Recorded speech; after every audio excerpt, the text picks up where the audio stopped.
Fit to Love, episode 150, 3 common joint problems and their psychological meaning. Fit to Love is physical, emotional, and spiritual fitness to achieve the happy life you deserve. From exercise to cooking, relationships, and spirituality, you'll find all the inspiration you need right here with our host, JJ Flizanes. Hello and welcome to Fit to Love Thoughtful Thursdays. Today's show, 3 common joint problems and their psychological meaning. I love this work. I love this topic that we're going to talk about today. And I had to narrow it down to only 3 because I only have about 30 minutes to share with you a whole bunch of information. There's a series of books written by Michael J. Lincoln. He's a PhD. And his main text is called Messages from the Body, Their Psychological Meaning. And he addresses literally everything from cancers to any kind of joint issues to blood disorders to he's got a book on allergies and aversions, which I have. He's got a lot of different books, and it's basically the psychological meaning of all the external things that happen to us. So whether it be an event or things in our body that show up. And I know, based on working with the body for 20 years, my own as well as others, that if it's a physical problem, then a physical treatment will help it. Let me repeat that. If you have a pain and it's not going away, and you've tried physical issues, and it's not a physical problem, because the physical will help the physical. I had a pinched nerve in my back, or at least that's what I'm guessing, because I had the first experience I've ever had and have never had again of sciatica. And it was a nerve ending that sort of felt like it got pinched, and I felt it down my left leg, and it wasn't debilitating, but it was irritating. And I went and I had one acupuncture treatment. In that one acupuncture treatment, it went away, and it's never come back. And that was 15 years ago.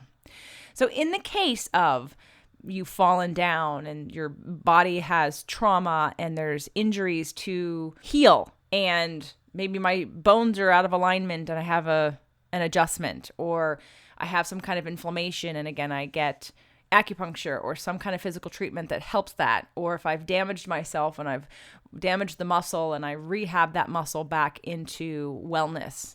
Those situations, provided that they've worked, because your body will heal itself. It heals itself all the time with cuts and scratches on the outside of your body. So if it's not healing yourself on the inside, there's a reason. And it's a reason deeper than maybe you haven't found the right treatment yet. Our body is our way of telling us that something's not right. Pain is an indicator of something is off. It's the red light blinking saying something's going on and it needs to be addressed. And things like drugs or having addictions that mask the pain or numb the pain, like food and alcohol and tobacco and working too much and watching too much television and constantly being stimulated by your devices that are in your hands. Those things will distract you. And then things like Aleve and Advil and all those drugs that, again, just disconnect your brain from your body, so to speak, and numb that.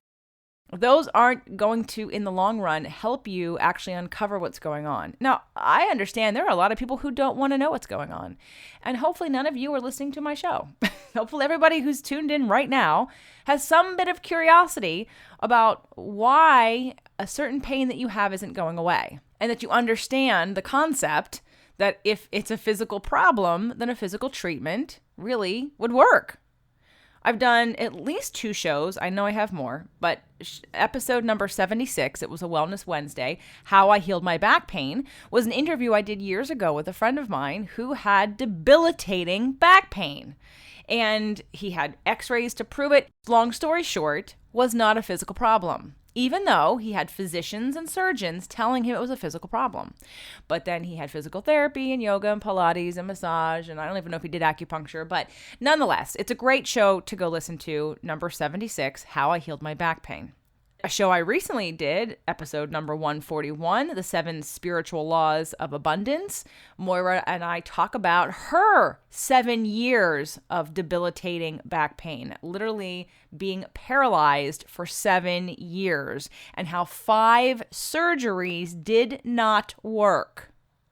I'm going to pause for a second so that you really get that. People go into surgery all the time because they think, well, the doctor says that this is shortened and this is broken, and therefore that's why I'm feeling the way I'm feeling. The work of Dr. John Sarno was one of the first pieces of information that I got a hold of to understand that from a surgeon's point of view, because he was a back surgeon working in New York at one of the top rated places to have surgery in the world for rehabilitation. And he would see people with crazy, weird, curved spines who had no pain.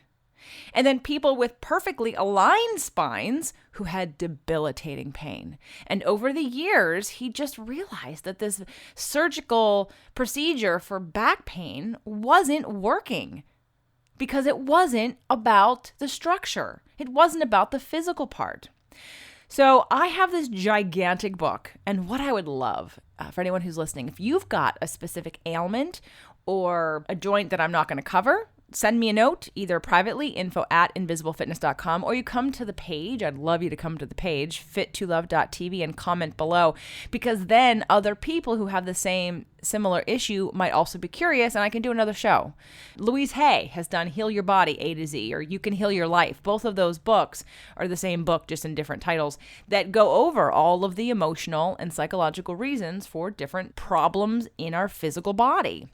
So the first thing I'm going to do is just read a little bit at the beginning so that you understand this point of view from this author and what I'm about to share with you.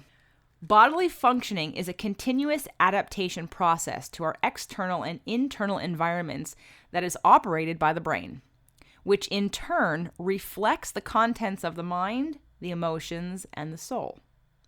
The key factor in the maintenance of bodily health is the immune system, which is controlled by the brain via neural connections, chemical reactions, neurotransmitters, lymphocytes, neurohormones, endorphins, and the like.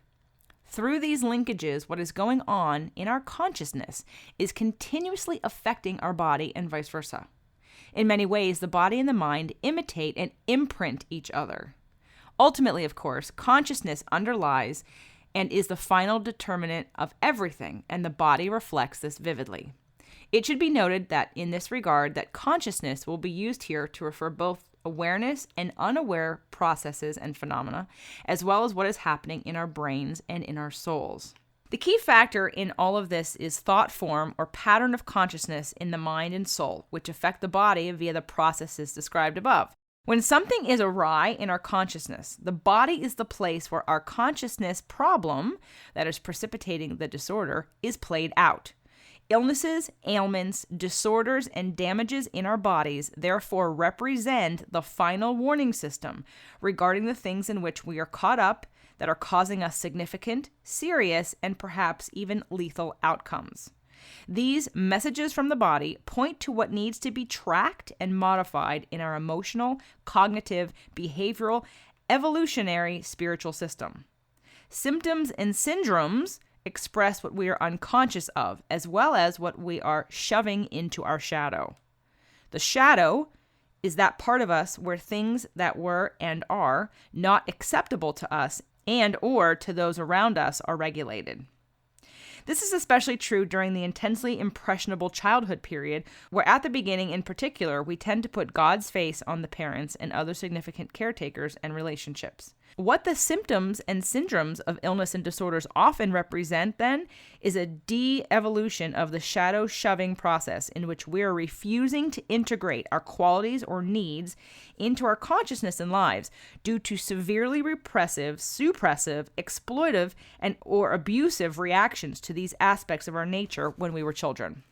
That's going to be the basic overview of why our body shows us that something is going on and how it needs to be addressed.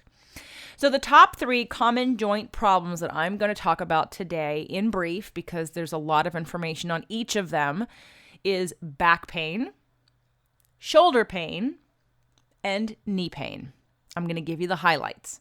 So let's start with back pain. I will mention that in this gigantic book that I have in front of me that I'm reading to you from, that he even breaks it down into each one of the vertebrae in your spine. And so I'm not going to go over all of those, obviously. If you'd like to purchase the book yourself, you can go to talkinghearts.net. Okay, Here we have back problems. In each one of these sections, they are outlined with different choices. So there's different little snippets or scenarios that it could be. It doesn't mean that every single one of them is applicable. However, all of them could be applicable. I find in many cases, most of the people who have some of the issues that I look up have multiple of these sections that are true for them. So back problems, number 1, utter isolation. There is a deep loneliness and sense of separation from their loved ones and from the quote-unquote home office. They feel unsupported by life, and they are unwilling to trust the universe or to cooperate with the divine design. They feel that God is Al Capone and certainly not to be trusted. It started in a non-supportive and intrusive family, and it reflects a deep sense of frustration and separation from the source that got started in the intrauterine or very early infancy period. Number 2, failure freakout.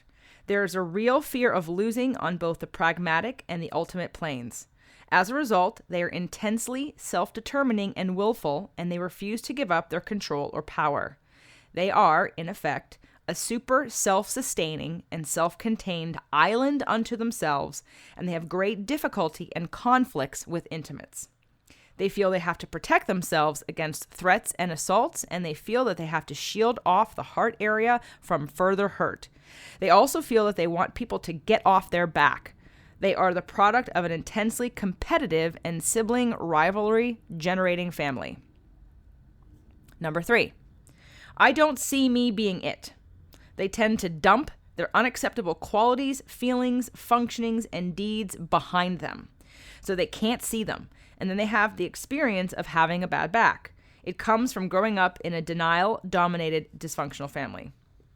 Number 4, Skid Row Sid. There are often financial and worth concerns reflecting an underlying sense of non-deservedness of support and survival resources.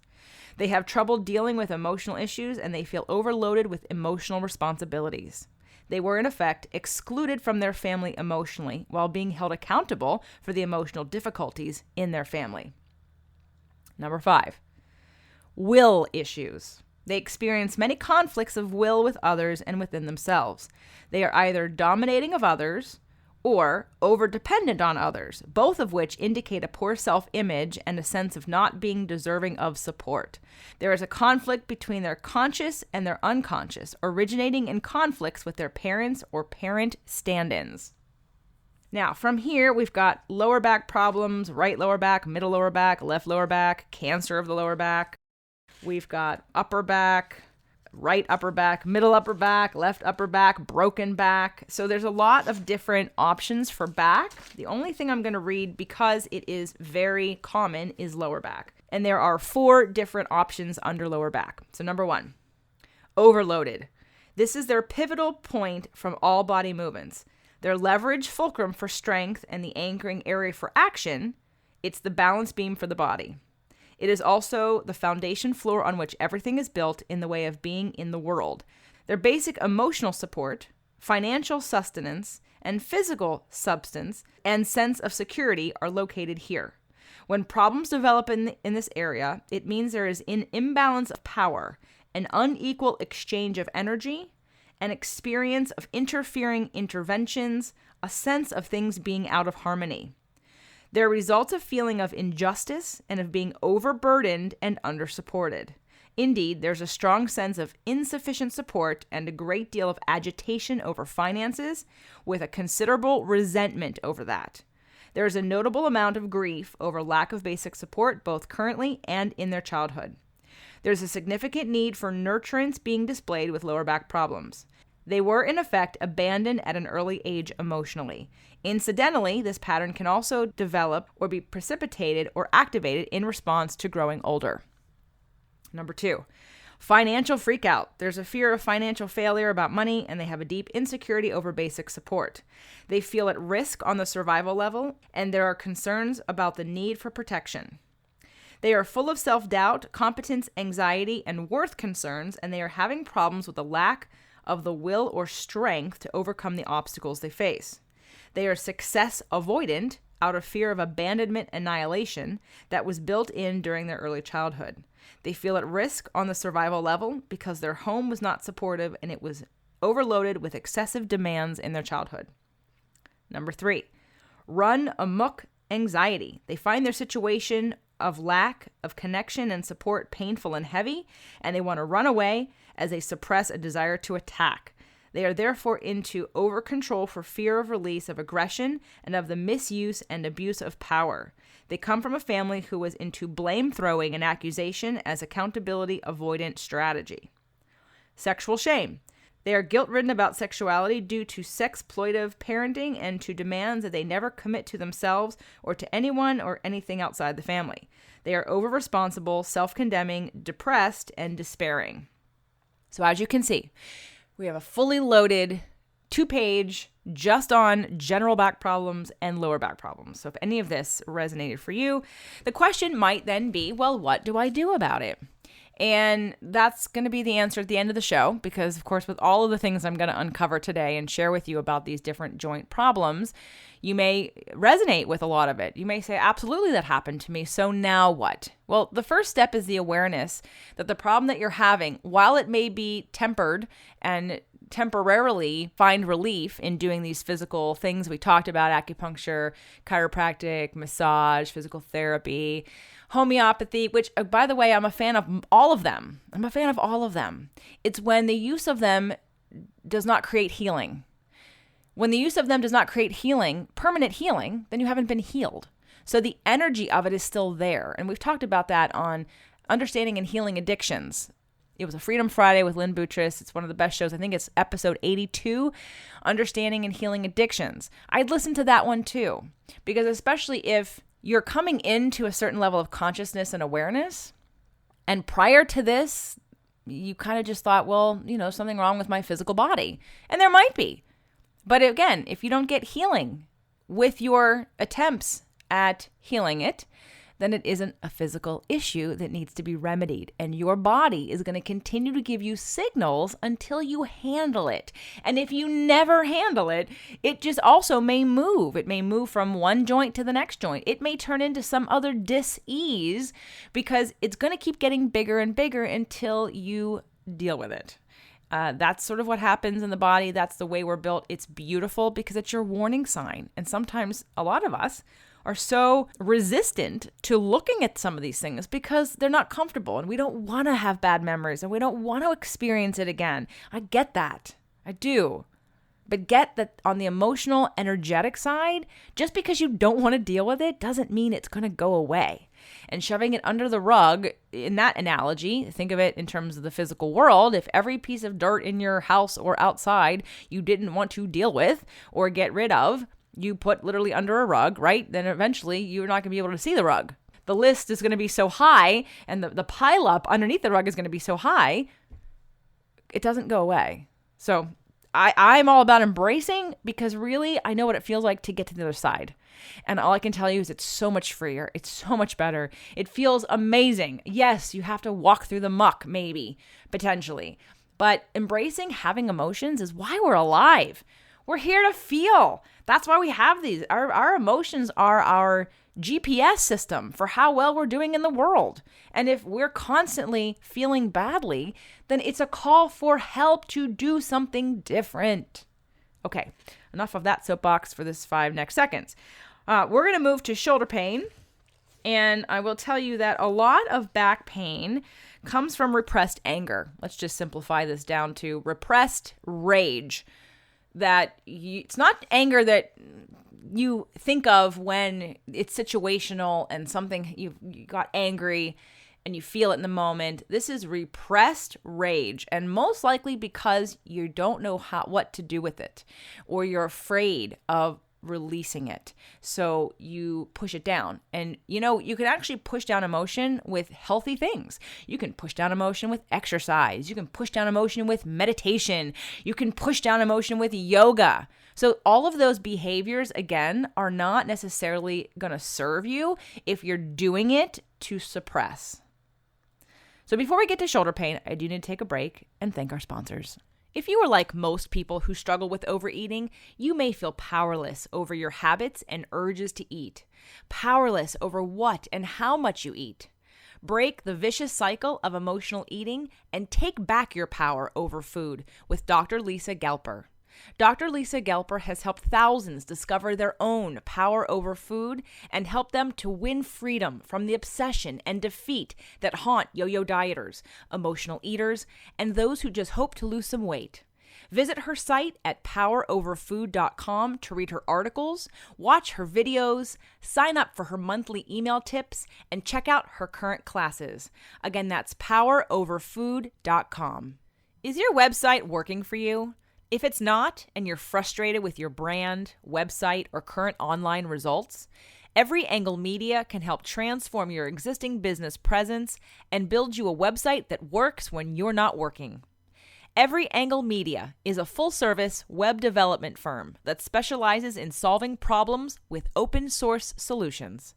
We offer complete design services, custom content management systems, fully integrated e-commerce solutions, cross-platform mobile development, and custom third-party integration, and we're here to help. Visit our site to see our work at everyanglemedia.com or give us a call at 310-798-7228. Again, that's everyanglemedia.com. Okay, under shoulder problems, we have shoulder blade, right and left, pain between the shoulder blades, shoulder joint, right shoulder joint, left shoulder joint replacement, shoulder problems, right and left, frozen shoulders, shoulder tension. So I'm going to pick shoulder joint problems and shoulder problems. So under shoulder joint, we've got hell no, I won't go. They are at the point where this is an up with which I will no longer put. They have been keeping their shoulder to the wheel and carrying the world on their shoulders all their life, and they are now no longer willing to do it. They are fed up with it all, and they want to start a life of their own instead of being continuously in harness. It all got started when they were put in their family hoist position in their dependent, dysfunctional family after the family had not been there for them emotionally from the very beginning. Number 2, you can go ahead without me. They are very upset with the direction things are taking in their life. They have a deep distrust of the universe, and they are convinced that any changes in their life are going to be for the worse. Yet things are changing, and they are rigidly resisting with all they've got. They are the product of a conservative, patriarchal, and rather cynical family. So I've got right shoulder joint and left shoulder joint. Right shoulder joint is, what are you doing? They are deeply alarmed at the turn that things are taking, and they feel that a ship of fools is taking us down the tubes. They therefore feel a drastic need to take hands-on control of the situation and or system. At the same time, they have had it up to the gills with this kind of responsibility, but then again, they feel that they can't stand by and let it happen. The result is they are prone to become immobilized in conflict, frustration, and self-cancellation. Left shoulder joint. Butt out, Buster. They are intensely resistant to any intervention in their life. They are rather rigidly conservative and fiercely self-sustaining, self-contained, and self-sufficient in an island unto themselves manner. Their life is moving in a new direction recently, and they don't like it one bit. They also decidedly do not want other people to have any say or impact on the way of doing things. All right, I'm just going to read one more. Shoulder joint problems. So there's 2 to shoulder joint problems. 1, everything always falls on my shoulders. The shoulders reflect our feelings and thoughts about what we are doing and how we are doing it, as well as our attitudes about how we are being related to and about our responsibilities. Shoulders are the seat of responsibility, and difficulties here reflect a feeling of being overburdened. They fear the heaviness of life, and they feel that they are carrying the weight of the world on their shoulders. They have a feeling that the burdens they shoulder are not their own. They have real difficulty carrying their responsibilities in a joyful manner, and they make life a drag with their attitude. Their experience is that they are carrying an overload of responsibilities with no assistance and no enjoyment. The feeling is that they can expect no fulfillment from their desires. They feel overweighted with requirements, and there is a considerable amount of suppressed fear, frustration, guilt, and anger at the load they have to carry. It is a result of their having to be the family hoist, or at least the sane one, in their dysfunctional family. And number 2, I'll blow it. They have issues around success in the world and around intimacy regarding their manifestation and integration. They feel they can't express themselves freely, and that they have to be excessively careful how they mediate between their emotions and their actions, as if a slip of the lip could sink the ship. There's a sense of bondage to a heavy load of both self-governance and self-preservation on one hand, and of having to care for others on the other. They are the product of an enmeshed and invasively possessive and suppressive family. So obviously, from this, we can take from this, the shoulders have to do with responsibility. The last and final joint we're going to talk about quickly is knee problems, and there's so many of them. So there are 5 different categories under knee problems, and then there's left knee, right knee, kneecap problems, right kneecap or left kneecap, below the kneecap, behind the knee, loss of the kneecap, so knee replacement. I'm just going to read a few from the knee because I think by now you kind of get the gist. And I will say that in my experience, a lot of people who have both knee and back pain, or let's say shoulder pain and back pain, well, first of all, it's repressed and suppressed everything, mostly anger and fear. And if you've noticed, if you have both of these, or if you have 2 of 3 of these or all 3 of these, you often don't have it at the same time. Your knee's either acting up or your back's acting up. Or maybe it's your shoulders acting up or your back's acting up, but you never have it all at the same time, which is another indication that it's not a physical problem. Knee problems, I'm just going to read 3 of them. Number 1, major change. Their beliefs in life about what they thought they could believe in and had to be true are being blown out of the water by current developments and realities. Their life course is changing dramatically, and they are having a great deal of difficulty accepting the direction it's taking. They are deep in destiny conflicts as their future becomes unclear. Their self-worth, identity, and social acceptance are on the line. Their response is to hunker down in the bunker, in an inflexible holding on to patterns of the past as a self-protection and self-reassurance strategy. They come from a rather traditional or mainstream family, or from a hung-up-in-principles family, and or from a dysfunctional or neglectful family, and they are having difficulty dealing with where the world is taking them. I have a client going through this exact thing, and I was going to read this to them yesterday, and I didn't have the book on me, so I'm so excited. I'm going to direct them to this podcast. The next, nobody tells me what to do. They're heavily into rebellious child, authority freak, and control avoidance with an intensely inflated ego. They have taken to power freaking, false pride, and fear of loss, and lack of bondage and annihilation. They are unable to bend, and they stubbornly insist on their way out of rigidity, obstinance, and or fear. They won't give in or bend their knees to authority or structure either. They grew up in an authoritarian family in which the other parent concluded and encouraged rebellion on their part. All right, one more. Maya mix. They're having serious integration and direction issues, and they are unable to display much, if any, forgiveness, understanding, or compassion. They have turned away from the linkage between the higher self and their ego, and there's very poor communication between the realms due to severe immersion in the illusions of the material world.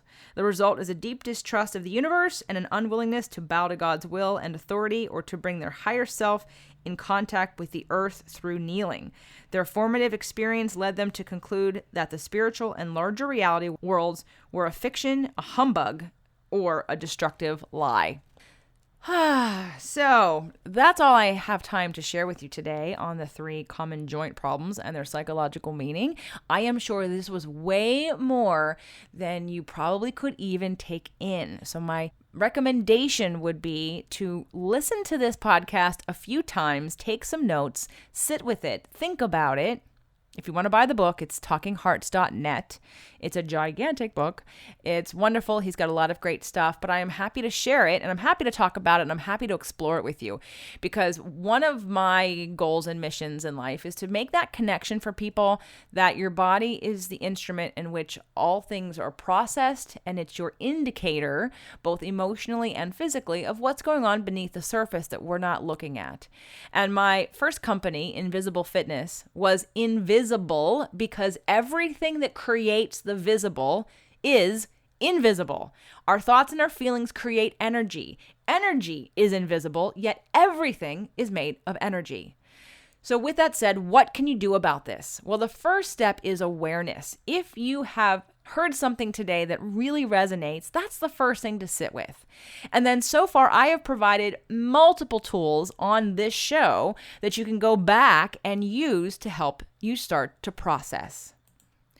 The first and most important step to take besides consciousness, once you're conscious of this stuff, is to allow yourself to feel anything you feel, whatever that means. So maybe there's a need to take some space, create some space, sit with this in a quiet room with no TV, radio, phone, iPad, whatever. Sit there and see what comes up for you and allow it space to leave you, to come out of you. Does that mean crying? Maybe. Does it mean screaming? Maybe. Does it mean yelling? Maybe. I don't know. It depends on what comes up for you. So the first podcast I would recommend you go back and listen to is number 41. It's a Freedom Friday about strengthening your intuition. And that intuition is your connection to your subconscious mind, as well as connection to non-physical energy. And being connected and quieting that inner critic, quieting that chatterbox mind that we all have, is the only way you're going to hear what you need to do about this and how to proceed forward. So episode 41. The next would be episode number 52, Leveraging the Negative Experience. And episode 118, 3 Steps to Effective Communication. Now, while that may seem, you're not going to communicate this with necessarily anybody else, it's about the inner communication. It's about uncovering what your needs are and getting them met and figuring that out. So here's the processing. After you've listened to today's show, make some notes about what you heard that was interesting to you. When you become conscious of one of them being the root cause of your pain, either journal about it, definitely get some help with it, listen to episode 41, Strengthening Your Intuition, and do the exercise. And then episode 52 and 118 will also help you with self-processing. Now, of course, if you don't think you have the tools, it's too overwhelming, it's confusing, then reach out for help. But in the meantime, there are plenty of resources right here on this podcast show to help you transform this pain, release what's blocking you, and find the freedom on the other side of it. Thank you for joining me. The Fit to Love podcast show offers you 6 days a week of helpful content to achieve the happy life you deserve.